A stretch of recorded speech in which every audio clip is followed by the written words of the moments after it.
for coming tonight, especially now that we're virtual and we're so close to being able to do it in person. I'm looking forward to that soon. Yes. Great. Okay, so we roll off and we'll start. Wonderful. So Thank you. Sure, no. We are very, very happy and excited and thankful, Christine, for giving us the opportunity to provide this training. And I know we're going to do this in a bilingual mode, but I'm just going to first start in English because I want to just say to all of you and share that today, a day like today, 17 years ago, the Language Access Act of the District of Columbia passed. It was April 21st. So, un día como hoy, hace 17 años, la Ley de Acceso Lingüístico en la ciudad del Distrito de Columbia pasó. Así que estamos contentos y agradecidos por habernos presentado hoy día para hablar con ustedes y difundir un poco acerca de los derechos, no solo de Language Access, pero también un poquito sobre nuestra oficina.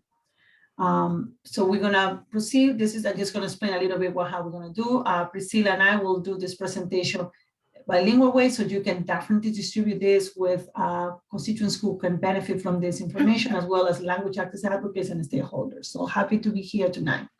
And happy that my team is with me tonight too, as well as Kindi and Priscilla Mendizábal.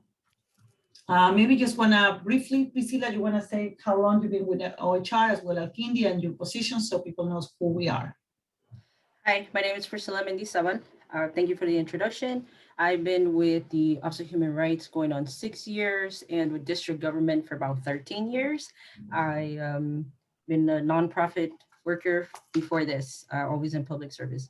Me llamo Priscilla Mendizábal, estoy aquí representando la Oficina de Derechos Humanos. Tengo como 6 años con la oficina y 7 años más en agregar en el gobierno. Siempre he trabajado en posiciones de servicio público con organizaciones de la comunidad. Y eso es todo. Thank you. My name is Alkindi Kadir, and I am the Administrative Support Assistant for the Language Access Program under the Office of Human Rights. And I've been with the program since July 2020. So I'm pretty new to the district government, but I've been working in the language access field and the language rights field in Washington, D.C. for about 5 years. Unfortunately, my Spanish is not up to par, so I hope Rosa can help me out there. Sure, no, Alkindi no es un extraño en Language Access. Ha trabajado un tiempo con Language Access, solo tiene trabajando con la Oficina de Derechos Humanos desde el año pasado, en julio del 2020, y trabaja en una posición administrativa de apoyo administrativo del equipo del Language Access. Bueno, debía presentarme ahora. Soy Rosa Carrillo, la directora del programa de acceso lingüístico que está bajo la Oficina de Derechos Humanos. Y tengo trabajando 2 años, un poquito más de 2 años con la Oficina de Derechos Humanos. Tengo trabajando en lo que se refiere a Language Access desde el 2002. Estoy muy contenta de haber sido parte del movimiento para haber pasado esta ley en el 2002 hasta el 2004 y ser parte de este momento histórico en la ciudad. So my name is Rosa Carrillo. I'm the director of the Language Access Program, which is a program housed in the office under the Office of Human Rights. I'm very happy to see that my work is being now transferred, working with OHR for more than 2 years. But starting this work since 2002, I'm involved from the passage of the act, from the beginning of the passage, always when working with language access advocate for more than, I guess, 19 years now. So happy to be working again now on the other side of the coin, as I always mention to Christine, working in the nonprofit world and language access advocates for all my career, basically in this nonprofit, now transferring to the government. So that's all for me. Start with presentations and introductions. We're going to start our presentation for saying, bueno, conozca sus derechos, know your rights. Los objetivos de esta noche son hablar acerca un poquito de presentarles de la Oficina de Derechos Humanos, hablar sobre la Ley de Acceso Lingüístico de la Ciudad del Distrito de Columbia, que ustedes conozcan sus derechos y hablar sobre la negación de los servicios lingüísticos, así como también recursos y herramientas disponibles que tenemos en la Oficina de Derechos Humanos para que pueda la gente tener servicios.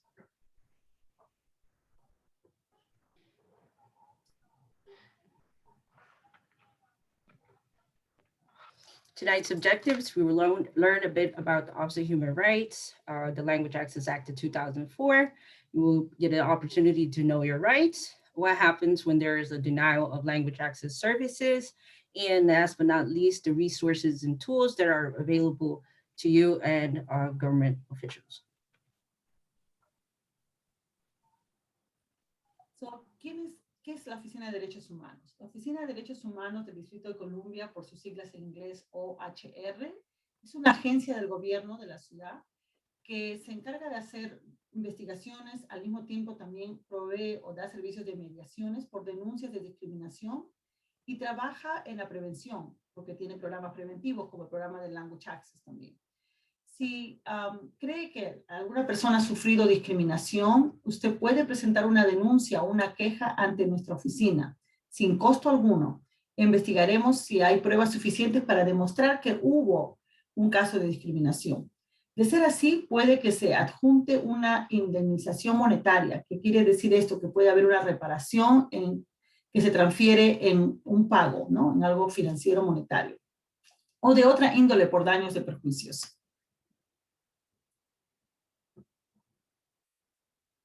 And you're muted. So the DC Office of Human Rights is a district government agency that mediates and investigates complaints of discrimination and works to prevent discrimination from occurring. If you believe that you were discriminated against in DC, you can file a complaint with our office at no cost to you. And we will investigate to determine whether enough evidence exists to show discrimination occurred. If discrimination is found, monetary or other damages may be awarded.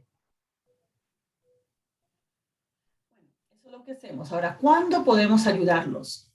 Los ayudamos nuestra oficina para poder aceptar una denuncia si satisface uno de los 4 criterios que estamos mencionando acá. Uno de los primeros criterios es si el incidente o lo que pasó ocurrió en uno de estos 4 campos. Ocurrió en el trabajo, en el empleo, en donde servicios especiales, en restaurantes o algún servicio que pueda haber, o en la vivienda o instituciones educativas. El segundo criterio donde usted puede poner una denuncia si el incidente ocurrió en el último año o en el último año, si es que no es en el gobierno, es una queja contra el gobierno del Distrito de Columbia. O en los últimos 6 meses si el empleado es un empleado del gobierno de la ciudad, con una denuncia contra su empleador. Esto quiere decir que si la persona que va a poner la denuncia está poniendo la denuncia contra una agencia del gobierno y es empleado del gobierno del Distrito de Columbia, tiene 6 meses para poner la queja. Cualquier otra persona que no trabaja en el gobierno del Distrito de Columbia y pone una queja, tiene 1 año para poner esa queja, desde el día del incidente. El tercer criterio es si el incidente ocurrió en el Distrito de Columbia. No aceptamos denuncias que es contra el gobierno de Estados Unidos, o sea, no aceptamos denuncias de ámbito federal, solo de agencias del gobierno del Distrito de Columbia, y si pasó dentro del Distrito de Columbia. Y el último criterio es si fue tratado diferente de una manera lesiva por tener una característica protegida. Y eso lo voy a explicar en la siguiente slide, una vez que Priscila lo diga en inglés. Pero esto se trata que si usted siente que fue discriminado o tratado porque habla otro idioma, porque tiene por su religión, porque su aspecto. Entonces, todos esos son bases por las que las personas se sienten que pueden poner una queja por haberse sentido discriminados o haber sido tratados en modo diferente. When can we help? Our office can take a discrimination complaint if it meets the 4 criteria below. The first criteria is that the incident occurred in one of the following areas: employment, public accommodations, restaurants, wherever you receive service, housing, and an educational institution. Criteria 2, the incident occurred in the last year. This is if you're not a district government employee. You're the general public. The incident must have occurred within the last year. If you're a government employee, the incident must have occurred within the last 6 months. So there is that time frame to make sure we distinguish. Criteria 3, the incident occurred in the District of Columbia. However, we cannot accept complaints against the US government. And what we mean by that is the federal government. We don't have jurisdiction over there. Criteria 4 is that you were treated differently in a harmful way because of one of your protected traits. In the following slide, we will talk about and explain go over the protected traits that exist. We have about 21 of them. And we will, anytime you feel discriminated because of the way you look, your hair, you speak a different language, your family composition, things like that. But we will go over that in the next slide. ¿A quiénes protegemos? Y esta es la lista que Priscila acaba de mencionar en inglés. Sea usted un residente o visitante, o esté solo de paseo por la ciudad, la Ley de Derechos Humanos del Distrito de Columbia protege contra la discriminación en función a estas 21 categorías, con excepciones. Y esta es la lista: raza, color de piel, religión, por su nacionalidad, sexo, edad, por su estado civil, apariencia personal, por orientación sexual, identidad y expresión de género, sus responsabilidades familiares, afiliación política, discapacidad, matriculación, estado familiar, información genética, por su fuente de ingreso, lugar de residencia, domicilio social, por su condición como víctima de delito intrafamiliar o por violencia doméstica, muchos lo llaman de esa manera, información referente al crédito o el estatus de víctima o familia de una víctima de violencia doméstica, agresión sexual o acoso. Who do we protect? Whether a resident, a commuter, or just a visitor to DC, the Human Rights Act protects you from discrimination based on 21 traits. There's a little typo here. So I will go over the list: discrimination against race, color, religion, national origin, sex, age, marital status, personal appearance, sexual orientation, gender identity and expression, family responsibilities, political affiliation, disability, matriculation, familial status, genetic information, source of income, place of residence or business, status as a victim of an intrafamily offense, credit information, and 21, status as a victim or family member of a victim of domestic violence, a sexual offense, or stalking. And this applies to employment. A person or family member of a person who has experienced domestic violence, a sexual offense, or stalking. Bueno, ya hablamos un poquito de la Oficina de Derechos Humanos, en general lo que hacemos como agencia. Ahora nos vamos a dedicar y hablar sobre la Ley de Acceso Lingüístico. Es el programa que nosotros tenemos, que somos 3 en el equipo, más nuestra pasante, que no está hoy día con nosotros esta noche. Y como ven, esta es la foto que recuerdo, esta foto ¿cómo recuerdo esta foto cuando fue el momento que pudimos celebrar? Porque Jim Grant fue el concejal que propuso la ley y también estuvo presente en el momento que se firmó la ley. Entonces, I'm just going to say this in English just because we didn't plan this in our presentation. So I just want to say that I remember this picture very well. This is passing after Language Access Act, of course, but Jean Grant was the one who, council member for Ward 1, who introduced this in 2001. There's a lot of history about this, and Priscilla, when she does her trainings for language access compliance training, she goes deep inside about how this act was born, how that was initiated, so the roots of how this came out for those who are new in the district. But tonight, we're not going to focus on that. We're just going to focus on your rights. But at some point, we probably would like to just share with the community a history of the Language Access Act. And as I mentioned, this is a picture after. I think it's just to say thank you to Councilmember Jim Brown for being the champion of this, promoting this Language Access Act in the district. So. All right. So as Rosa has mentioned, we are a team of 3. But I also like to highlight that there are designated language access coordinators and point of contacts at agencies. We have about 38 major public contact agencies, with each one having a designated person to handle language access services and implementation. And we also have about 25 other representative in agencies that have less contact with the public. Quería mencionar que también somos un equipo de 3 como dijo Rosa, pero también es importante decirles que tenemos a 38 representantes que son designados por el director de cada agencia para poder hacer el trabajo y asegurar que la ley del acceso lingüístico can you help me? Cumpla. Perdón. Que la ley de acceso lingüístico se cumpla. Yes, eso, gracias. Pero también tenemos a otros 25 representantes que hacen lo mismo para agencias que son más pequeñas. Quería darles una foto más clara para que supieran que no solo somos nosotros tres, que también tenemos a toda esta gente que nos están respaldando para asegurar el cumplimiento de la ley. Y antes de hablar de la ley, vamos a escuchar este término varias veces. Entonces quiero que todas las personas tengan un entendimiento qué significan los términos LEP, NEP. LEP, como dicen en inglés, Limited English Proficient, son personas que tienen un dominio limitado del idioma inglés. Se refiere a una persona, un individuo cuyo idioma natal no es inglés y que tiene limitaciones para hablarlo, leer, escribir o entender en inglés. Por las siglas NEP, Non-English Proficient, son las personas que no tienen dominio en inglés. Se refiere a una persona, individuo, que no habla ni entiende totalmente el inglés. Vamos a ver mucho en lo que se refiere al language access, acceso lingüístico, los términos LEP y NEP.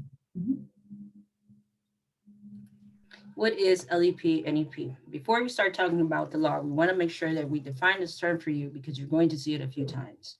LEP stands for Limited English Proficient. It refers to an individual who does not speak English as his or her primary language and who has a limited ability to speak, read, write, or understand English.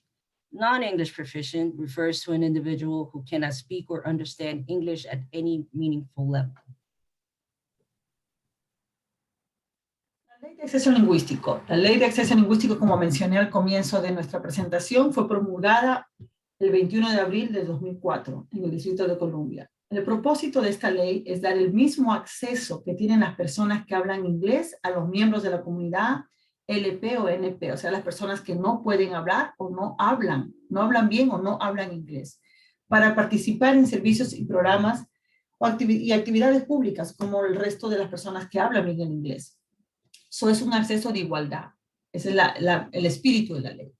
Esta ley también incluye a contratistas y organizaciones que reciben fondos del gobierno del Distrito de Columbia y que dan servicios al público.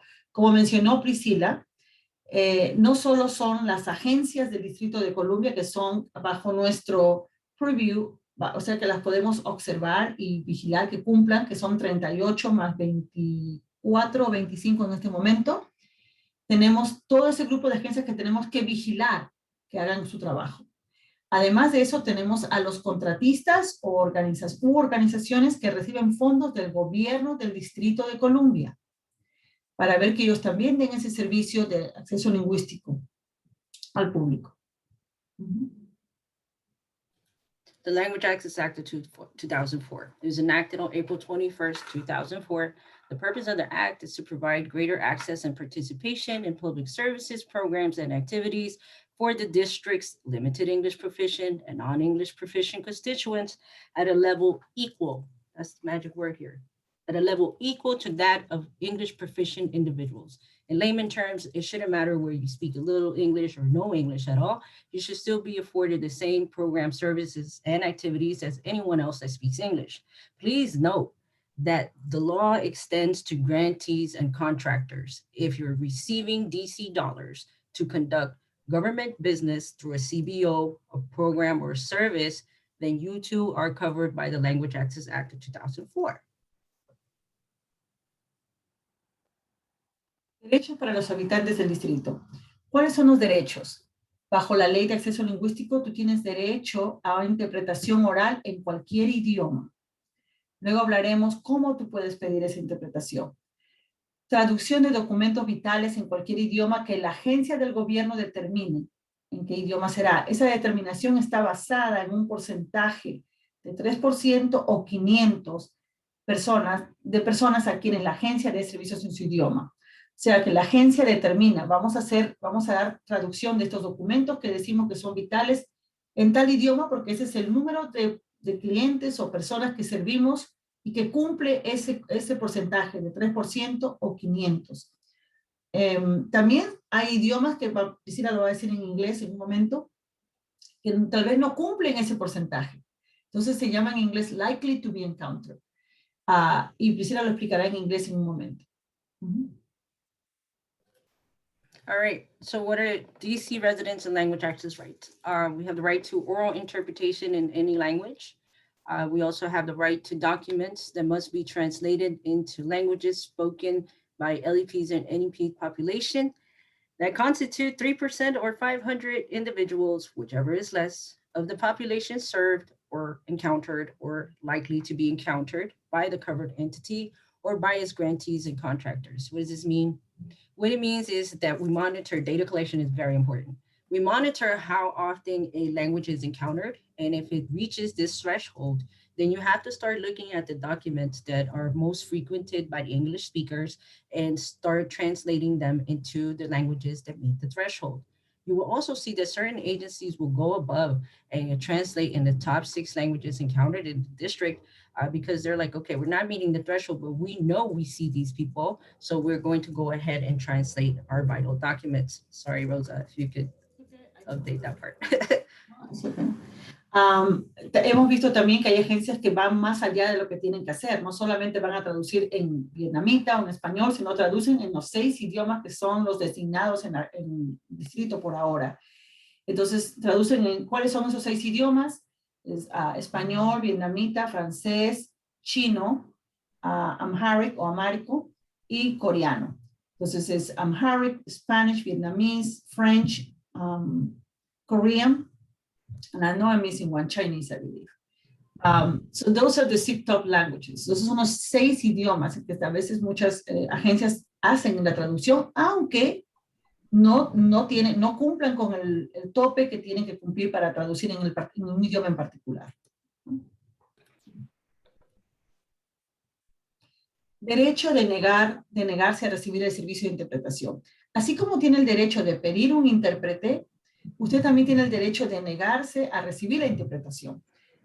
Es importante que sepan también esto. Aunque no es recomendado, usted tiene el derecho de negarse a recibir servicios de interpretación de una agencia y usar su propio intérprete, siempre y cuando esta persona sea mayor de 18 años.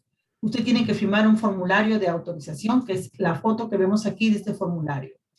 Hay muchos casos en que las personas dicen, yo traje a mi primo que habla inglés, que habla un poco de inglés y quiero usarlo a esa persona. Entonces la agencia tiene que decirle, usted tiene el derecho de negarse, pero tiene que firmar este permiso, esta disculpa para poder decir que usted niega el servicio que yo le estoy dando, porque si hay algún problema con la interpretación, queda de comprobante que esa persona firmó y pudo decir, no quiero usar el servicio de interpretación por la agencia. Yo traje a mi intérprete, ¿no? Entonces queda ese... O sea, es importante que la gente sepa porque también hay agencias que ofrecen. Dicen, usted trajo a alguien, tienen el derecho a pedir que le den ese recibo de confirmación. Otra cosa que notar es que si usted ve que la persona que usted ha identificado como su intérprete, si usted ve que no le está diciendo las cosas exactamente o si usted tiene duda de lo que cómo le están traduciendo, usted también tiene el derecho de decir, oh no, me cambió de mente, por favor dame un intérprete profesional, porque no creo que fulano de tal me está haciendo la traducción correctamente. So, usted tiene ese derecho también. Otra cosa que notar. El oficial del gobierno no puede comenzar este proceso. Usted es la persona que lo comienza. ¿Cómo se dice? ¿Qué está diciendo ella? Lo que estoy tratando de decir, que si usted va a una agencia y usted va con alguien, el oficial de la agencia no le puede decir a usted, o yo veo que tú estás con alguien, ellos hablan inglés, te pueden hablar inglés por ti. No. Este proceso para hacer esto tiene que comenzar del cliente, de usted, del público, y decirle al oficial del gobierno que usted quiere usar a la persona que está con usted, no al revés. Es importante saber eso. Muy importante, Priscila, muy importante, gracias. So the right to deny interpretation services, although we do not recommend this, you have the right to deny interpretation services from an agency and use your own interpreter. If you identify your own interpreter, ensure that the person is 18 years of age And remember that you must sign a release waiver, which is shown right here. To let you know, para dejarles saber, this form is in both the target language, which in this case is Vietnamese, and in English. So you would sign exactly what you see on the top and the bottom. It's the same thing. And again, if you decide that the service is not up to par, if you decide in the middle of this that, oh, the person I brought is not giving me accurate interpretation services, or I don't know if they really, I start to doubt that they have the comprehension, then you can say, look, I changed my mind, forget the waiver. Can you please call professional interpretation services for me? Also, you want to say in English about that this is a process that you don't. I can't hear you. Also, you want to say in English about that this is a process that is not initiated by Yes, the. thank you. So one thing to note is that if you do go to a government office and you have someone that you have identified as your informal interpreter, that the process cannot be initiated by the government official, staffer, whoever that is. It has to be initiated by you, the customer, the LEP, NEP individual, and to say, hey, I have identified this person's with me, however you say it, but you're saying this person is with me and they're going to provide my interpretation services with me. That initial process starts from you, not the government official. A government official should never say, oh, I see that you're with someone. Can they do interpretation for you? That right there is already a violation of your rights to language access. I also want you to know that the form, I'm a little confused, I said this already, but I'm going to say it. The form is in the target language, it's in the foreign language, in this case is Vietnamese. En este caso, este formulario está en vietnamita y abajo está en inglés. It's in the bottom in English. For your understanding, para el entendimiento de usted, para que usted sepa lo que ha firmado, usted le sugiero que tome una copia, que le den una copia, usted le dice que me quiera copia, y usted se lleva eso con usted para su récord, ellos también tienen que mantener una. ¿Qué hacer cuando se niega el acceso del servicio en su idioma? What to do if you are denied language access services.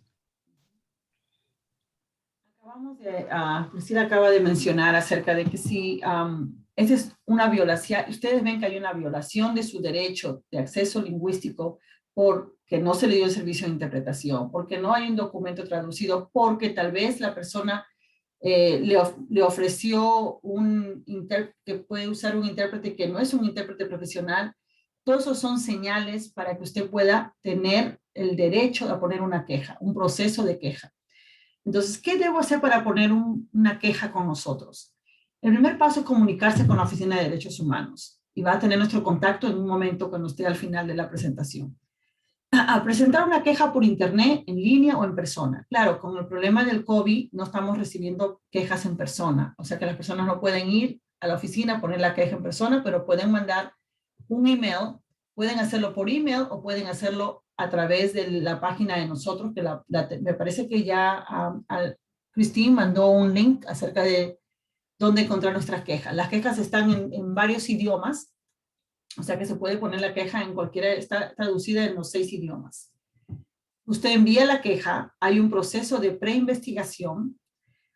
Yo recibo la queja. Una vez que la queja es recibida, pasa un proceso donde yo voy a poder coordinar y leer y revisar la queja y me comunico con la persona que ha puesto la queja, ¿no? Y le pregunto qué es lo que desea, qué exactamente quiere pedirle a la agencia. Si le negaron un servicio de interpretación, yo me pongo en contacto con el coordinador de acceso lingüístico de la agencia y le pido que le dé la interpretación a la persona el día que va a ir o los documentos traducidos. Además, la persona también tiene el derecho de pedirme que le pida a la agencia o a la entidad que ha cometido la violación de derechos de acceso lingüístico que reconozca que no está en cumplimiento con la ley. Entonces se hacen 2 peticiones en el proceso de preinvestigación.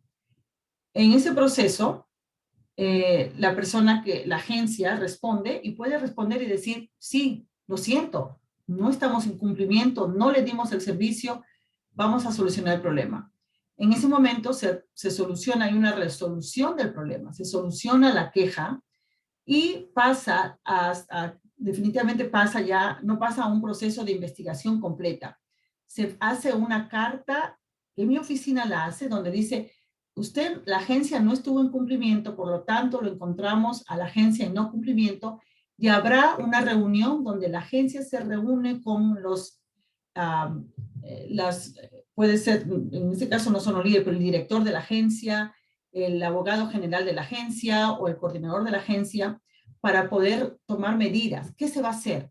Si usted no dio interpretación porque la persona que atiende en esa agencia no tiene entrenamiento, cómo usar el teléfono, interpretación por teléfono, vamos a dar entrenamiento. O sea, hacemos una serie, un plan de correcciones que la agencia tiene que corregir para poder estar en cumplimiento. Ese es el paso. Vamos a decir que la agencia o la entidad en el proceso de preinvestigación dice, bueno, no, sí estuvimos en cumplimiento, o sea, no hay un acuerdo. ¿No? La agencia dice, sí estuvimos en cumplimiento, mientras que la persona que pone la queja dice, no, yo no recibí, o sea, no hay un acuerdo, no se encuentra una solución en el proceso de preinvestigación. ¿Qué pasa? Pasamos al proceso de investigación, donde el caso pasa a una investigadora, una oficial de la Oficina de Derechos Humanos, investiga el caso. Esa investigación toma un proceso de hasta más de un año. Entonces puede tomar de 6 meses, 9 meses o un año. En ese proceso de investigación, la investigadora de nuestra agencia, nuestra oficina, se encarga de pedirle documentación, pruebas para demostrar que la agencia estuvo o no estuvo en cumplimiento. Una vez que se revisa todos los resultados de la investigación, hay una revisión legal, se hace una determinación. Esa determinación pasa a nuestro equipo de abogados de la oficina, leen la investigación, consultan conmigo, que soy la directora del programa, y con la directora de la agencia, y estamos o no en acuerdo y llegamos a una resolución antes de que sea enviada la decisión a las dos partes, tanto al que puso la demanda como al demandado. Tomen en cuenta que en la decisión final va a haber siempre, aunque el caso se resolvió en el proceso de preinvestigación o se haya resuelto después de una investigación, en la decisión final va a haber siempre una reunión para poder estar de acuerdo y corregir las cosas que no se hicieron o los servicios que no se dieron. Se llama acciones correctivas, una reunión de acciones correctivas de la agencia. Ese es el resultado final. Entonces nosotros comunicamos. Hay muchas veces las personas que ponen la queja tienen abogados. Entonces, si los abogados están envueltos en este proceso también, se les llama a los abogados para que puedan darnos sus guías o lo que desean, consulten con su cliente y nos digan qué es lo que desean en realidad ver que la agencia pueda arreglar.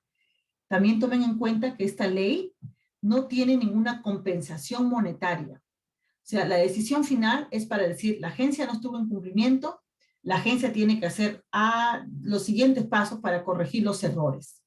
Pero no hay una compensación monetaria para el caso. Ahora, ¿qué es lo que gana la persona? Justicia social, básicamente. Es decir, bueno, no quiero que esto ocurra a mí ni a nadie más. Entonces, ustedes están ayudando, la persona que pone la queja está ayudando para que esto no pase a más personas, para que no se le niegue el acceso lingüístico a más personas. Eso es lo que básicamente es la ley. Es una ley, y como he hablado en muchos casos con Christine, que no tiene un castigo. No es en inglés punitive, no tiene un castigo y no tiene tampoco, el castigo sería solo decirle a la agencia que tiene que hacer siguientes medidas. Pero no hay una compensación. ¿No? Tampoco nadie va a la cárcel porque se encontró, o hay un castigo de ese nivel, ¿no? Entonces, que quede claro eso. Y puedo contestar más preguntas acerca de esto después de la presentación.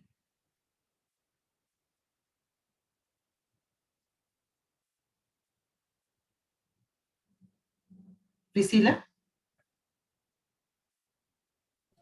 Yeah, you're supposed to do this one. Oh, that's right. Sorry. Yeah. I'm supposed to do also in English. Because this is the piece that I really work on, which is enforcement, the complaint process. So what we do with the complaint process, you need to contact the Office of Human Rights. You need to contact us. And our contact information will be included in this PowerPoint presentation. You file a complaint online or through paper form. As I mentioned, I think the Spanish version has in person. So before COVID, you can walk in, we can take walk-in complaints. Now with the COVID, we're not taking any walk-ins because obviously our office is working virtually, but we can receive complaints through emails or online, as I mentioned this. The complaints forms are translated in different languages and they're all accessible in our OHR website, Language Access Portal. The way to do is you submit a complaint, the individuals that feel discriminated because they were denied services in their language. Then go through a pre-investigation process, which is the process that I contact the complainant, which is called the person who submitted the complaint, and ask what is the service that was denied. Of course, I will review the complaint. And after that, I will meet with the complainant, we call it the person who submitted a complaint, and ask, is there a particular service, any particular item on language access that you would like me to request to the language access coordinator for that agency? So I can request immediate service, because what we want is that the person receive the service immediately. Second, in that process of pre-investigation, we ask the agency to admit, if of course the complainant would like, admit that they are not in compliance with the Language Access Act. So those are the two main asks in the pre-investigation process. Let's say that the agency admits and says, yes, sorry, we are not in compliance. So then we found a resolution. We found a resolution where we can say, okay, now we're not moving into a full investigation. So the case is there. And then when I say we, the Office of Human Rights will issue a final decision, which is finding the agency in no compliance, which didn't go through a full investigation, but they admitted that they were not in compliance. What happened with that decision? With that decision, there will be a section where we are going to ask the agency to meet with the Language Access Program, the agency leadership, which would mean the agency director, or could be the general counsel, people who can make decisions for the agency on behalf of the agency, to set up a corrected action plan. So those items or language access gap that were missed or were not implemented as part of the service that they provide to the LEP and NEP constituents will be set up in a timetable, of course, a corrected action plan. So we set up a corrected action meeting with the agency. Let's say that the agency says, no, we are in compliance. We don't agree with this complaint. So then if there no resolution can be found, we move to a full investigation. The case will be assigned to an OHR investigator, and the process takes between 6 to probably a little more than a year to complete the full investigation of the case. Now, the investigator will review the findings, will interview the complainant probably one time. We'll be working closely with respondent, which is the party that is being filed the complaint against, so the agency or organization. And after that, we'll issue a determination, a letter of determination that will go to our legal unit for legal sufficient review. That is being consulted with myself and the director of the agency to issue a final decision. And the final decision will also include a corrected action plan or meeting with the agency. So as I mentioned in the Spanish part of this presentation, this language access complaints doesn't include any monetary remedies. That means that nobody will receive any compensation for the time that they were there, which we would love to have that. There is an amendment that passed, but it's not applicable at this time. We'll see when it will be applicable. It's something that we don't talk much now because we know it's still on hold for the budget issues, of course, but it's an amendment that has a fine instruction. That's something that I did not say in Spanish, but I'll say in a minute. So that's basically it is. So there's what is that the complainant gain? What I spent all this time putting this complaint and going through interview. So what will I do? Just set up a precedent, which means this is more on the social justice side. So complainant will seek two things. One, we'll receive the services. We'll make sure that the service has been rendered and make sure that the agency is in compliance with the act, specifically for those items that were denied during the complaint process. It was a translation of a particular document. Then we can ask that the agency will translate that document from now on due to the complaint. So many of the complaints are the base for agencies to implement and develop new language access services and best practice for the agency. And we also, with this, we helping others, community members, to not go through the same process, being denying document translation or providing services in the language. So, el año pasado, hemos tenido una serie de quejas en contra de organizaciones y muchas de las personas que han puesto las quejas se sienten desanimadas en poner porque es mucho tiempo, pero muchas están muy animadas porque no quieren que le pase esto a otras personas. So in the last fiscal year, because the government works in a different time frame for fiscal years, you are very familiar with that, we received a good number of complaints against not only agencies, but funded entities, nonprofits that are not providing services in their respective languages. And many of those complainants feel very discouraged to continue with the complaint process because it's a lot of time for me to be invested in this when I'm not going to see any remedies in the next until probably a year, you know. And they feel like they don't, for many, many reasons, they don't feel to continue with the complaint. But many from the last year, we've seen a good number of complainants that want to stand for and stand by their complaint and say, yes, I don't want this happens to anybody else when I went through it. So I'm happy to see that the community is reacting, and complaints are the base for the organizations to really, as a wake-up call, saying, oh, wait a minute, we need to really be in compliance, not only in compliance, but serve the person that is really impacting those services in whatever services or benefits that the LEP and NEP clients are seeking for from the agency.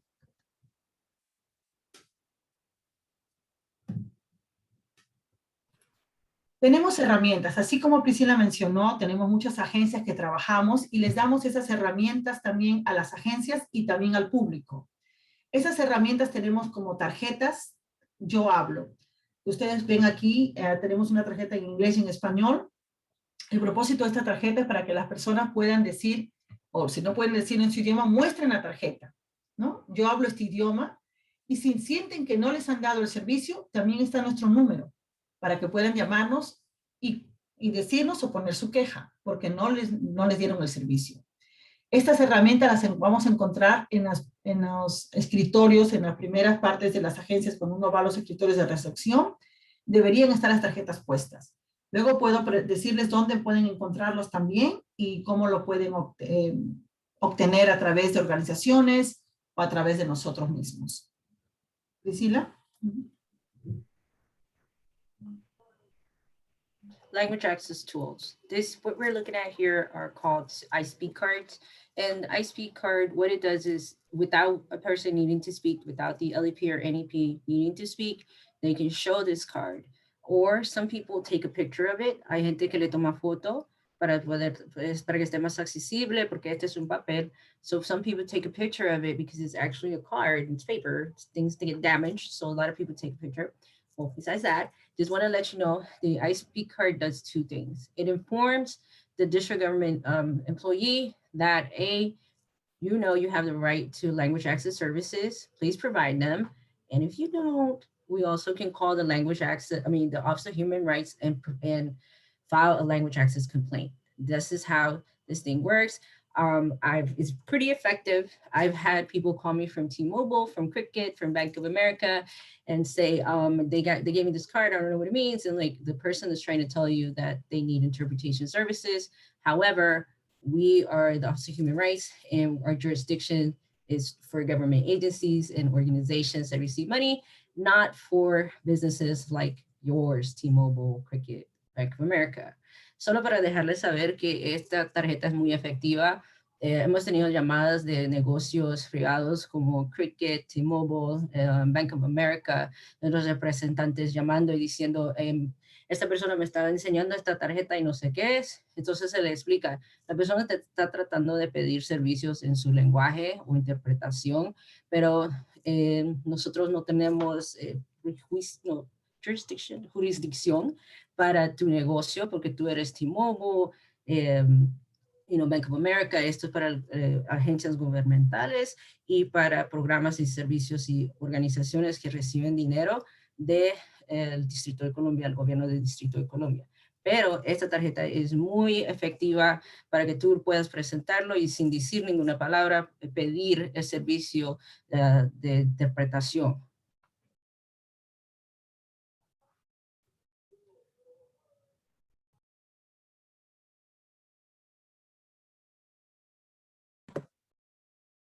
Rosa, you're muted. Sorry. Como decía, las herramientas de acceso lingüístico las podemos encontrar en la primera parte o en el escritorio de recepción de las agencias del gobierno del Distrito de Columbia u organizaciones. Como ven, ahí también tienen las tarjetitas, yo hablo el idioma, I speak cards, y este póster sirve para que las personas puedan señalar qué idioma necesitan, sin tener que decir nada, señalan y el representante de la agencia o la organización puede conectarse con un intérprete telefónicamente. Priscila. What we're looking at here is a continuation of language access tools. If you look on the right-hand side, you will see this poster. This poster has been detailed to the District of Columbia's most frequented top languages. There's 20 of them. You will see this here. And what it says in English is, sorry, I gotta get a little close. It says, point to your language, an interpreter will be called. The interpreter is provided at no cost to you. That's what it says here. So when someone points to this, whoever is providing a service will know, oh, I need to call Language Line Solutions. So what we're seeing here is the proper display of the tools for accessibility to language access services. These should always be coupled. If anyone here is from a CBO, these two things here on the right-hand side should always be coupled together in a prominent area, visible area where we can see it, where people can go up to it, grab a card, take one, point to the language. It should be in places like intake rooms, interview rooms, anywhere where the public may sit or interface with your agency that's considered a public space.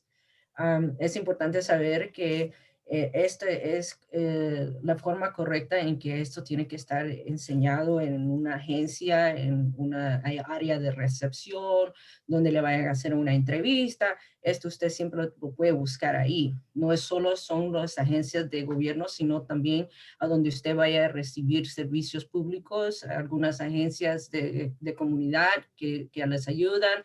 Allí también tendrían que tener esto. Esto es más para su información. Este póster es detallado a los 20 idiomas más usados en el Distrito de Columbia.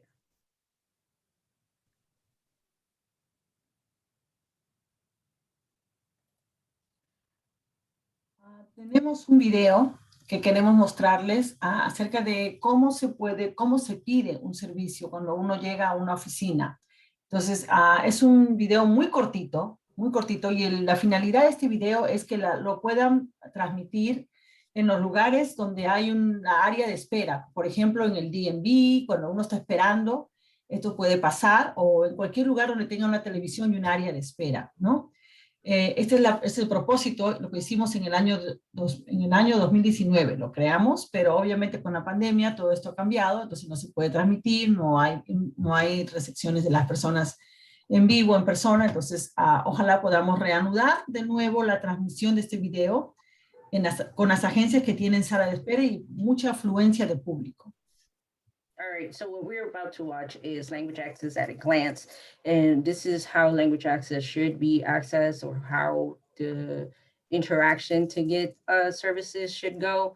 Of course, this was recorded pre-COVID, so it looks a little different, but just to let you know that this is what it should look like when a customer walks into an agency. Please note that this video has no sound. There's no verbal, there's no talking, too much. It was designed that way because this video will probably sit and be displayed in a very loud waiting room like the DMV or places like that, where you probably wouldn't be able to hear it. So if you see that there's hardly any sound, that was how it's supposed to be. Algo que notar es que este video no tiene mucho sonido, no hay mucha interacción donde se habla mucho. Es diseñado para que este video sea puesto en áreas públicas donde tal vez hubiera mucho tráfico, mucha gente hablando, mucha bulla. So, si usted nota que no hay mucho sonido, así es como tiene que ser.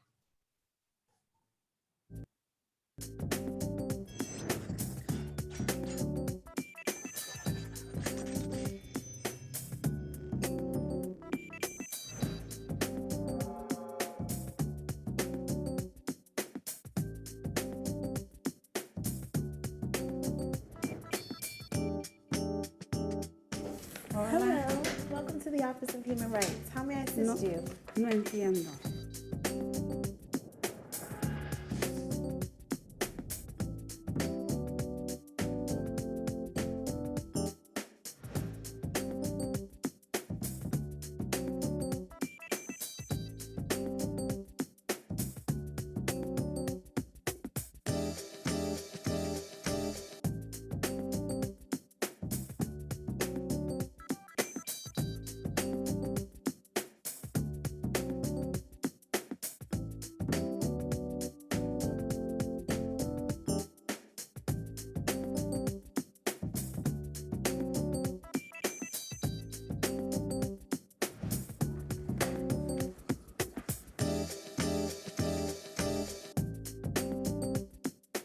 Español. One moment, please.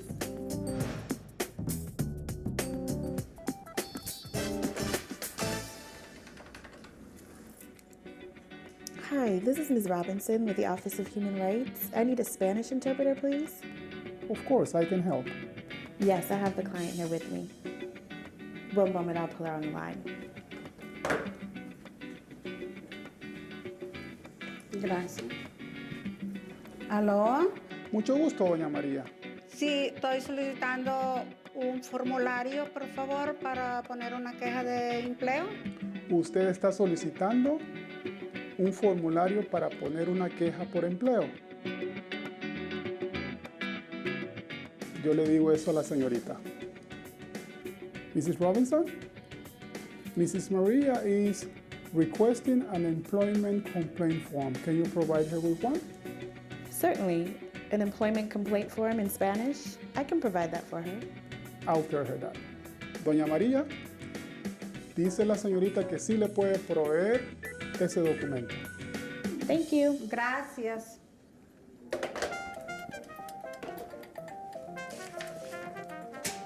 Gracias. You're welcome.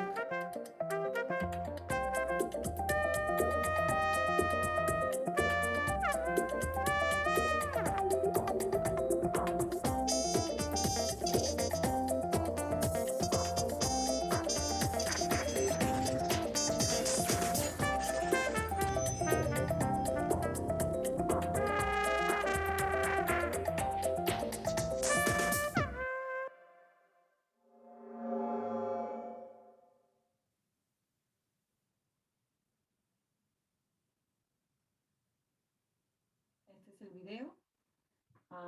Y como dijo Priscila, es un video que ojalá podamos volver a reiniciarlo en algunas agencias. Tenemos una presentación más. This is the video that we, as Priscilla mentioned, hopefully we can just go back and with agencies and ask them to please start broadcasting this in their TVs in the waiting areas. And we definitely want to do it in other languages. It was a project that took us a while. It was in collaboration with the Mayor's Office on Latino Affairs, of course, with Octo.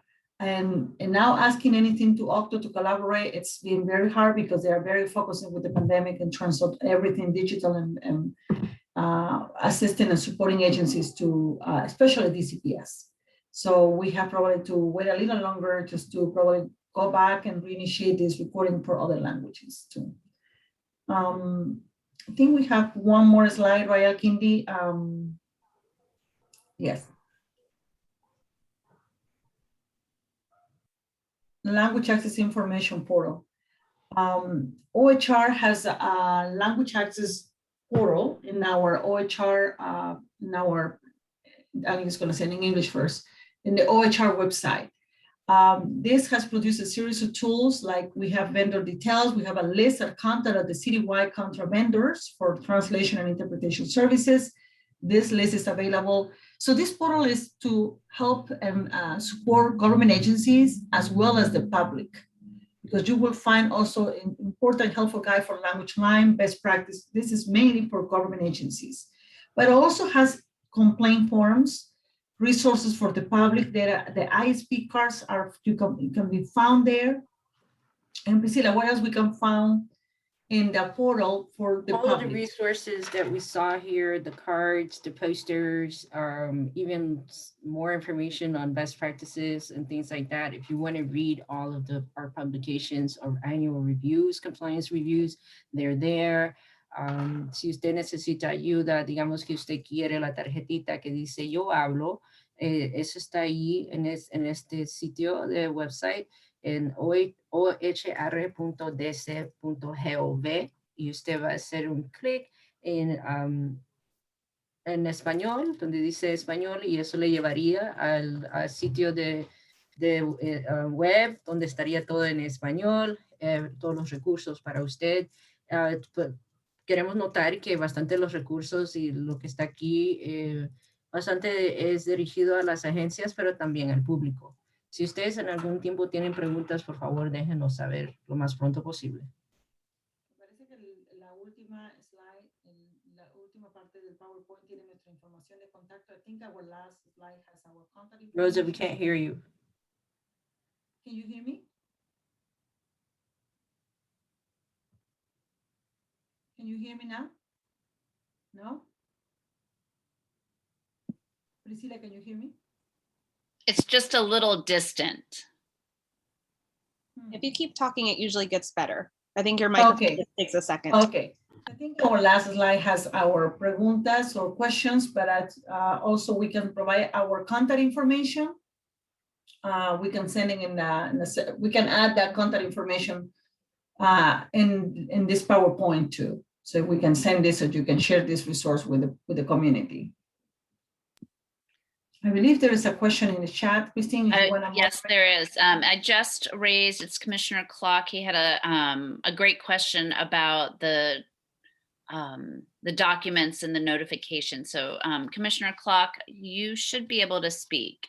Yes, thank you very much. Thank you, Rosa and Priscilla, for the presentation. And that, despite me taking 7 years of Spanish, I did not understand the Spanish area. So I need to work on that myself. But I did want to say that I really appreciated the signs on the cards, but I've not seen them. At the Wilson building, there should be at the security desk when you come in. I mean, there should be more prominent, and they're not. And I also wondered if there was a push. You mentioned that the 6 primary top languages are generally translated in, but is there a push to have it be required? Because I feel that with websites too, right? It's hard to find a website in Spanish or French or Korean.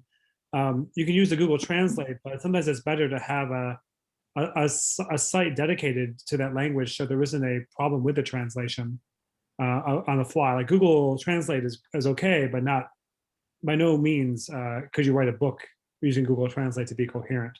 So I wonder if there was a push to require all organizations, all agencies to do this in at least the primary 6 languages. And that way they wouldn't have to go, oh, I'm so sorry, you caught us. We didn't have that translated in Spanish. Right. I feel like quite often if it's not required, people will just not do it until someone catches them. And they won't catch them if they don't know it's not available. Jason, are you thinking sort of along the lines of, I think it was the Department of Employment Services created a dedicated website just for Spanish? Is that sort of what you're thinking and saying? Well, yeah, that's great. I don't know if there's Yeah. other websites that exist, but I think it's great if that's there. And it wasn't, I think we talked about this before, it wasn't very prominent to be able to find the Spanish page.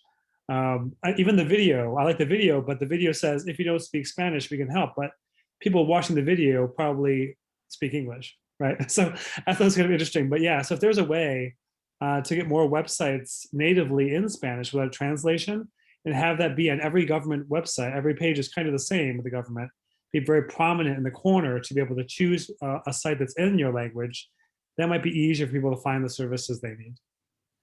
Sure, I can start answering those questions. I'm gonna go by order. I'm gonna go with the website because it's one of the areas that we are really working this year. Before my time, I just want you to all know that I used to be, as I mentioned earlier, I don't know if you missed that part of my presentation, I was part of the Language Access Coalition, which is the movement of putting this legislation rolling up in 2002 and 2004. At that time, when I was in the coalition, I remember being a hard push for having agencies with agencies website, having a dedicated page or at least a section for languages. And I really thanks the group. I think Priscilla was part of that group when a team, in OHR, with my previous director in this program, that implemented and really asked agencies to develop what it calls language support pages in the agency's website. So I wish I could probably do right now, but there are some agencies that has developed, not some, I think there are 9 out of the 38. Our intern is doing an audit to agencies' website. And if I'm not wrong, Alkindi, correct me, I believe there are 9 agencies that has developed and created a full language access or language support pages in their website. You're gonna find those language support pages at the bottom of the agency's homepage website, landing page. It says Spanish, and it says in Spanish, Espanol, and Amharic, it is written in Amharic. So the agencies developed these language support pages and translated the agency's mission, services, and also should include link of translated documents, vital documents of the agency in that website. So that's what we call accessibility. What good for me is, as an LEP, to go to an agency website and look for an application that's beautiful translated, but who knows what it is. So I don't speak English. How am I gonna find that form or that information?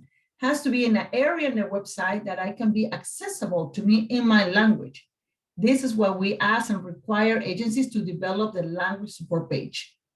So I wish I could show it to you now. I think, a VPN, so I can show it, but I'm happy to see if we can show to all of you what we are specifically talking about. Some agencies develop the language support page, but they don't include translated documents of those documents in their language support page. So it's not part of the act. So agencies will be basically adopting this best practice recommendation as the program. The program directed or recommended this protocol or guidance for accessibility as a way that they can meet accessibility compliance goals as an agency. But it's not included, it's not described precise in the act, neither in the DC language access regulations. But remember that DC language access regs are under interpretation of the program. So we definitely look like this. As you can see, this is OHR website.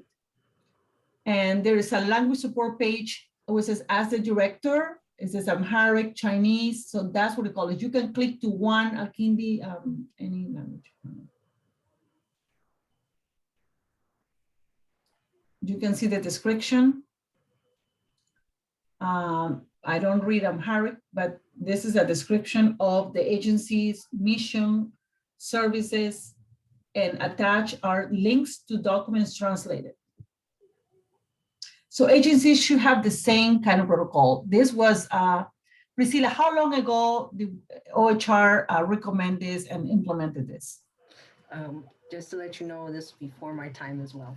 I've been here 6 years, but this was before my time. So I believe it was in 2014, 13, that this actually went through, and the project was done to try to get more accessibility for the LEP NEP community. We did mention some websites. There is a mix right now of websites that are using Google Translate and translated documents embedded, because as we have noted, Google Translate does not transfer over to any links that are attached. So it's important to still have that human factor. Because some agencies are autonomous, there are some websites that are more developed than others. And in the example of like the type of website that DOES has created for En Español, we also have, if you look at DC Lottery's public-facing agency, you will see something more of what you're asking. There are other constraints, as you can imagine, translating a website into an entirely functional, every button working, as it does in the English page, is very costly. So that's another issue that we face, but that's why in response, the Language Access Program, Office of Human Rights, was able to push for the language support pages. So that's why it looks this way. And the reason why we're doing this audit, because now with the pandemic, people rely a lot on the website. They are being sent and directed to do everything online. So how are they going to find that? So this is why we started doing this more of approaching us an audit to agencies' website. And again, as Priscilla mentioned, this is costly, but more than costly, because budget shouldn't be a reason for not putting these things in compliance and in place. But it is a lot of constraints when it comes to develop this platform, digital platform for agencies website, constraints about with Octo permission if they can link some documents. So every agency has different restrictions and the way that the relationship with Octo, the Office of Technology, Chief Technology Officers. Now, your question about resources not being displayed like they should be, again, if things like this happen, please let us know, because that's the only way that we will know we can be. Now, agency constituency offices like MOLA, MOAPIA, MOA, Mayor's Office of African Affairs, Asia Pacific and Affairs, and Latino Affairs are our eyes and ears in the community. Prior to the COVID-19 pandemic, MOLA and MOAPIA used to do site visits and see, okay, the signage is not correct here, so they send us a report, and then we push back to the agency, hey, this is not displayed correctly. You don't have this sign translated. So they were doing these site visits, and they submitted a report. So this is something that we ask also constituency offices to partner and help us to just see and report back those incidents. But we'd like to hear from the community too. In terms of the 6 languages translating, again, this is part of the act, and the push really will come from the advocates. We can definitely support and implement as an agency and as a program, implement things that are passing through the legislation, but definitely there is something that advocates can push for and move into more of the 6 languages rather than tied to a threshold of numbers, right? But that is something that probably definitely advocates will have to look into and support from community. Well, thank you so much. I'm looking at the DMV website. The DMV website has no Google Translate, no foreign languages. I click on the accessibility link and it's broken. So this is a website that most people probably need in every language. Absolutely, I agree. And if you will see the language access annual review, we assess the agencies. So we say in accessibility, you got 0, because exactly the reason what you just mentioned. Your website is not developed, doesn't have a language support page. So we assess and score the agency under that criteria. And this is a report that the mayor will look into, and as well as the city administrator, and say, wait a minute, DMV for 3 years in a row, you got 0 in accessibility because you don't develop this. So can we give them 0 funding? Like what requirement is there for them to comply? There has to be some punishment. Yeah, there has to be some follow-up. Our duty is that we assess them. You're not doing your job. Now the city administrator will look into this and will look into what the way to go. And again, this is something that the only thing that we can do as a language access program and say, you're not doing this work. This is a report. We're showing you 3 years. Now, in the act, there is a piece that calls for the director inquiry. That is when the agency is going for many years under one specific topic. So that's the last step that the agency that we probably have to report to the city administrator about if agency is failing in the same compliance gap for years. Okay, thank you so much. Appreciate it. Sure. Any other questions, Christine, in the chat?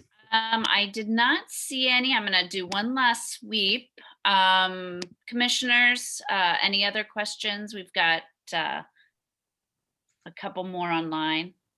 Yeah, I have a follow-up question kind of from what you were saying about COVID. And have you been seeing any sort of help, or has it been more of a hindrance with COVID to bring more awareness that now that we're all living these digital lives, that there does need to be written access through websites or the ways that people are now having to access government services in the digital format? Has that pushed certain agencies to offer it more, or do you find there's more resistance?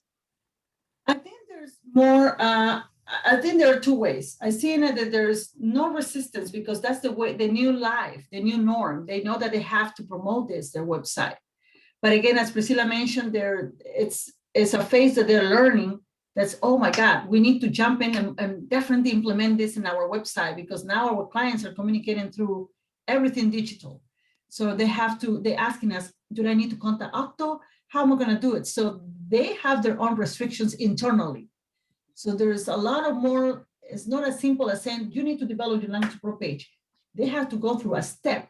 But yes, we've seen agencies that are not, to be honest with you, I don't see any resistance from agencies to do that. When I say agencies, it means it's being transferred and reported through the language access coordinators.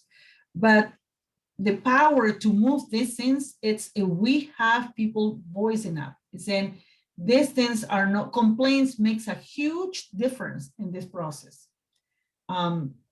Because that will definitely, as I said, it's a wake-up call. The pandemic make agencies think that they need to really get up to speed to really implement and enhance and strengthen their accessibility through websites, for example. So that's one thing. But yes, we've seen in others that says, well, we are in process, we're doing this. And yes, we've seen some resistance too. But mostly, I will say that I've seen agencies that are taking that approach because it's what their services for, you know. And they're missing that group of people that needs to get service and is also revenue for the city. So they really have to jump in and do that, you know, not only just compliance, that aspect. I would like somebody from my team, or Priscilla or Alkindi, just if they wanna add something in there that I probably missed, because we as a team been seeing so many things during the pandemic now. What I can say to you is that it motivated a lot of the language access coordinators to talk to us. We were seeing that a lot of them were facing the same issues, the same, you know, brick walls, like how do I do this? How do I do that? How, if I have an outreach event that's virtual, how am I to provide interpretation services? So it created what we have as the Language Access Roundtable Forum, where we came together more often because we were trying to figure out how do we face this? How do we ensure that there's equitable messaging, equitable access to services, programs, and activities now, especially now. So I can say that the group that we have really got even more closer to try to figure out how to do this. La pregunta fue si ha habido más, si las agencias han tratado de hacer más trabajo más acerca de este tema. Estamos diciendo que en una parte no han habido resistencia. Si la gente quiere, los trabajadores los coordinadores están tratando de ver cómo se puede tener mensajes de salud, de emergencia, toda esa información, cómo podemos hacer eso, cómo podemos asegurar que la palabra y todo esté en la comunidad de las personas que no hablan inglés o tienen límites en inglés. Entonces, ¿cómo hacemos eso? Y en eso se formó un grupo entre ellos y nosotros para tratar de ver cuál fue la mejor forma en poder todavía tener a los LEPs, NEPs, cómo se les puede dar la información más, cómo podemos hacer estas cosas. Entonces, en una parte sí hubo resistencia, pero en otra parte también hubo más unidad para poder responder a esta emergencia.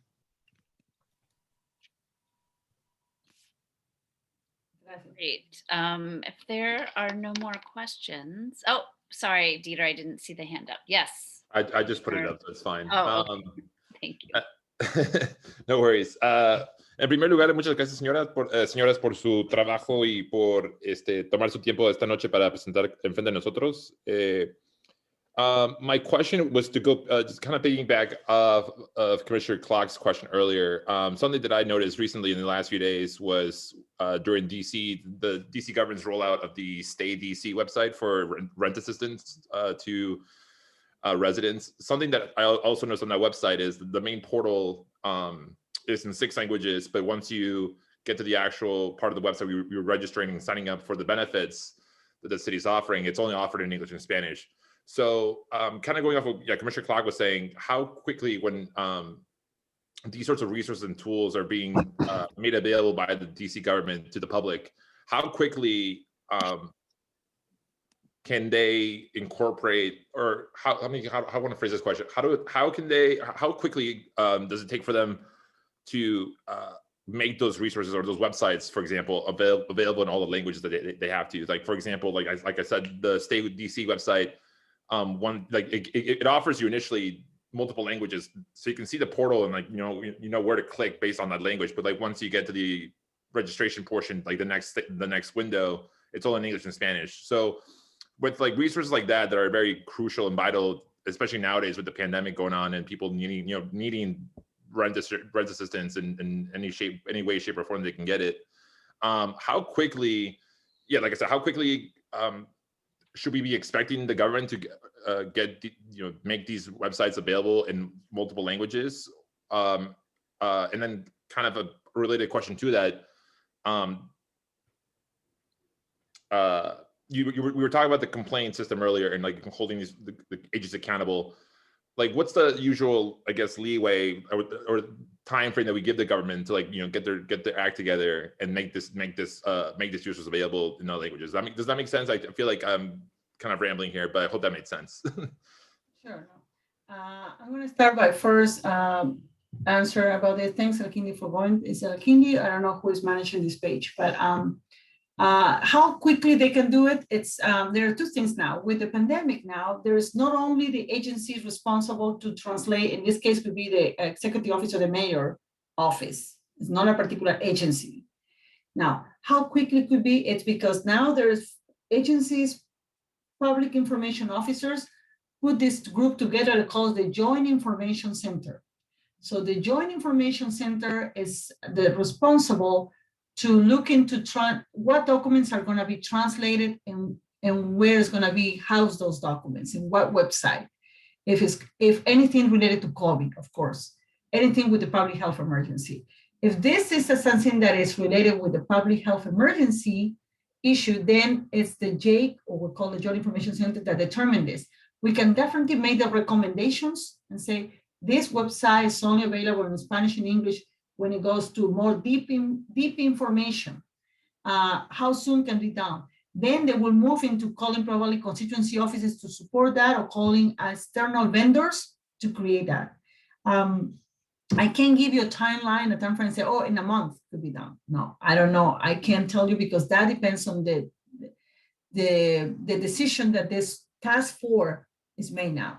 So it's not, if it could be only, I see that is DC as Housing Community Development. I will call Housing Community Development. I will probably say, we don't have any jurisdiction in this. Is the JAIC, the Joint Information Center, who is determining what documents will be in this website, because it's public health issues. This is what it would be. If it couldn't be COVID, then I would call this agency, because they are part of the act, and they said, you're not in compliance. You have to really look into this, translate this information in these languages.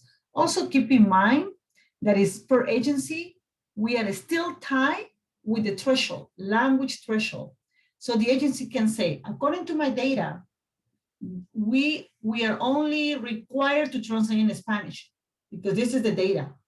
We only serve 3 or 4 people who speak Vietnamese, 2 or 4 who speak Korean. They are not required to translate in those languages, because they don't meet the threshold. This is why I think it's important that the work of advocates to look into and push for more strong and teeth to this legislation that can really make it stronger and make those 6 languages available and not tied to any threshold.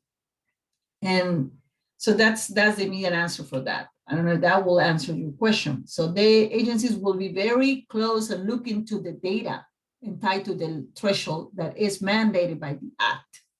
So that is important to keep that in mind. Definitely they will say, we're not required to do this. Maybe I can tell you that most of the languages that we see in the meeting the threshold recently are, and the agencies can definitely be in compliance, in Spanish and Amharic. Those are the 2 main languages that we're seeing. Now, going back to the complaint process and what it's, remind me again, your point of the complaint process is how soon the agency can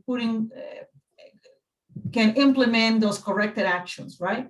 Mm-hmm. Once I meet with the agency and I said, you need to do ABC to correct this problem, the agency will have a certain time of period, a plan. Say by I don't know, 3 or 2 months, depends on what a specific is. If it's training, because the agency from staff don't have a training on how to use telephonic interpretation, I will set up and say, Priscilla is our training compliance person in our office. So she will have to schedule a training with the agency to provide that training to the staff.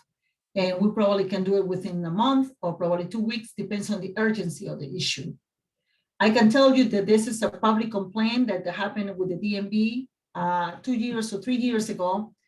But as a consequence of that complaint, there was one corrected action that is supposed to have all DMV staff has to go through cultural competency training. So Priscilla and the constituency offices develop a comprehensive cultural competency training to all DMV staff. And they had to do it in a very specific time frame. And you imagine, elaborate that logistic to train everybody. So we did it on Mondays when DMV is closed to the public. And that happened in fiscal year 19 and Priscilla, early 20s, or I can't remember exactly the time, but I believe it's 19. 19, okay. So those are the type of response that we can do. So it depends on the item that the agency needs to be repairing or remedy, you know. And just because Commissioner Lehman Morales is also an ANC 1A, just to give you an idea, we filed our complaint in February, and I think within 2 weeks we started seeing translations for some of the infographics, but of course some of those translations we're also still waiting for. I think it just has varied depending on the amount of effort that needs to go into making those or producing those documents. So infographics we saw happening pretty quickly. The website and the other identified issues seem to have taken a little bit longer. Mm-hmm. That's correct. Yeah, and that's not even corrected actions. This is during the pre-investigation process. Right, right. But we're already targeting those issues quickly. Mm-hmm.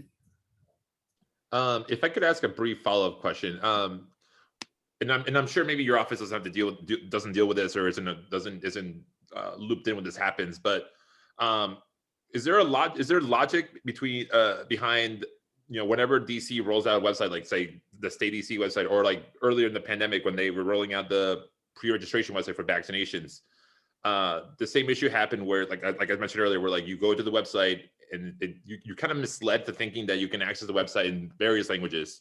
And then once you go further into the website to register or do whatever, you're only limited to the 1 and 2, the English and Spanish, right? So to me, and I'm sure most of you will agree that that's kind of misleading. If I'm a non-native speaker and I go to a DC government website and I'm as I open the website, I can see my language as in one of the options, and then I click it, and then once I go to the website, it's like, oh, it's still in English. Like it's not in the English that I clicked on that the government said I could access this in my language, right? So I'm not sure. I understand that I'm sure that their researchers are trying to catch up to that, but it doesn't make sense to me, at least in my head, why they would even initially present that to the public. You know, it seems misleading to like say that, okay, you can access this website that you desperately need in your language, and then like when you get all excited and you can get to the homepage when you go to sign up or whatever, it's not the case. So I was just curious to see if you were aware of that, or like if there was like some sort of logic behind that, like why there's a discrepancy between like what is initially offered or what's initially advertised as being offered in terms of language access compared to the reality once you start navigating that website or that other public service. Yes, we are aware of that. And we provide recommendations and best practices on how to develop that website, either going hybrid, which is Google, and some portions with a human translator. So we are aware of those issues. And this is when we go and ask, this has to be implemented this way. That's our level of involvement in that process. And as I mentioned, there is a process where the executive office of the mayor will have this specific group that will say, okay, we're gonna do this. And it's not until ANC complaints that come over and say, this is happening. And that's when the agency says, okay, let me just move quickly to do this, right? And when it's the agency, the executive office of the mayor under the JAKE, or whoever is administering the coronavirus DC.gov page, just an example, But yes, our level of involvement as a program is just to provide best practice and recommendations and awareness that this is happening, Not only us, only the constituency offices are quite involved in that, because they are the ones who really come and complain to me and says, these things are not translated. And I said, we are aware because we are constantly monitoring what's going on with those websites, and say, hey, these things are not translating in this language. You get stuck in here because it's no more accessible after you click this button here. What are you gonna do? You know, we're gonna send you this recommendation. We go through this. So there's a channel that we have to go through it. And first is through our director of communication, who really is the person who contact directly with the J. And sometimes I'm going to jump through that channel and go straight to the Joint Information Center and get my director involved in there. So that's how things work, you know, internally, you know, to communicate with those entities that really has managed and the power to control this. But we are on top of that all the time and trying to see if they can move as fast as they can. But again, if we don't hear from advocates or the community itself, it will make a huge difference, you know. And I think that's sort of the underlying goal for having these kinds of presentations, which we'll certainly share out to our community, certainly remind them that they have these options and these opportunities to let the Office of Human Rights know. And I don't want to cut anyone off because it is a really important topic. And as everyone knows, it's something that that I care very much about. But it is 8:30 and I do want to give everyone a chance to eat dinner and wrap up their evening. If there are any last minute questions that folks would really like to get out, we can do a quick one. But otherwise, I'm going to make sure that we have contact information for Rosa and Priscilla and Akindi and make sure that we get those out. So. Yeah, and I'll be happy to do another presentation as well when you have probably, when we come back in person at some point. And this was all the plans that we have prior to COVID, right? Just go to different ANC meetings because we also, Alkindi is a person who worked directly, and I don't know, I think there's another commissions from other ANCs for reimbursement, for translation and interpretation service. So I highly encourage you, commissioners, to make a good use of the funding that is available to translate your outreach material, anything that is available for your neighbors to participate in your meetings. So that is very, very important. So, and the funding is available, and my office in Alkindi is the one who processes reimbursement for those services. So more participation from the neighbors and hear from them is vital. I don't know how many of you, but I know Christine knows about this. My past life working also in the nonprofit world, when there were issues, I remember participating and bringing, the nonprofit that I used to work was hired to do outreach, provide outreach services to the Mount Pleasant ANC commissioners. This is in 2006 or something, when the plans were to do Mount Pleasant Street, just one pedestrian or bike only lane, and close everything else. So nobody will, and there was a huge grant with the Office of Planning. I remember Jean Grant was council member at that time. And they brought so my organization brought the entire community. They were like a huge house where the community was there, the Vietnamese, the business owners. And that was the only way that project didn't go anywhere. They stopped that. Many business owners opposed because the people were really, able to speak. And they said, we don't know when the meetings are. But if we come to the meeting, there's no interpretation, so now the funding is available, right? So we need really to promote this to help them to participate, civic participation, civic engagement. I would have to say that as a district resident, I live in an area where there's a lot of LEP, NEPs, and when we get advertisement for these meetings, they're only in English. And I know for a fact, 4 people on my block are LEP, NEP. So it gets, the chicken and the egg, right? What come first? So we need to make sure that ANCs are also publicizing that there is the availability of language access services, and possibly even your advertisement as to, hey, there's a meeting, should be at least in English and Amharic, because my neighbors are LEP, NEPs, and their language is Amharic and Spanish. So that is one of those things, kind of switch hats right now, more so as a resident than as the OHR. Don't make that distinction right now.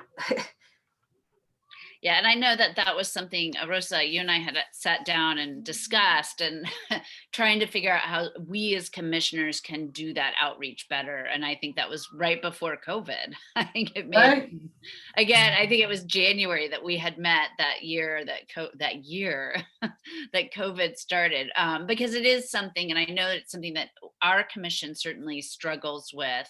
And Commissioner Lehman Morales is, when he came in, I know it was a big topic of conversation. And, you know, I think it's as you pointed out, Priscilla, it's that chicken and egg. It's how do we get that information out, but how do we make sure that we're being also useful to the communities that we're serving. So it's a struggle, and I know it's something that we're working on, and I know that it's something we're looking forward to doing more once we sort of get on the other side of this COVID, which thanks to our vaccines, it looks like we may be there sooner rather than later. So I am actually, it's now getting a little bit late, and I don't want to keep you any longer because I want to be able to bring you back and not have you go, oh, it's going to be a really late night, I don't want to come. But All we I will have to say definitely, is thank God for the mute button because my kids are going nuts. I can hear them. I have no idea what mine are doing, to be honest, right now. I don't know. I fed them. I threw some food in front of them. Who knows? But I do want to pick up these conversations. I do want to let anybody who's listening or anybody who may listen know that this is not the only presentation, and this will not be the last time that we are engaging with the Office of Human Rights, and especially not the last time we're engaging on this important issue of language access, because I know we need to do better, but we also need to be holding our district government accountable to do better as well. Thank you so much to everyone for coming, and we'll get all that information out to folks this week. All right, wonderful. All right. Again, talking to all. Remember to let us know who it goes to and possibly who they Yes. show it to. That would really help us right now because put it we in my can't note. go in person to places to spread the word. Definitely. Do you can I get that to you tomorrow along with just put together the list of who this, I'm gonna go ahead and save folks the recording. Yeah. And I can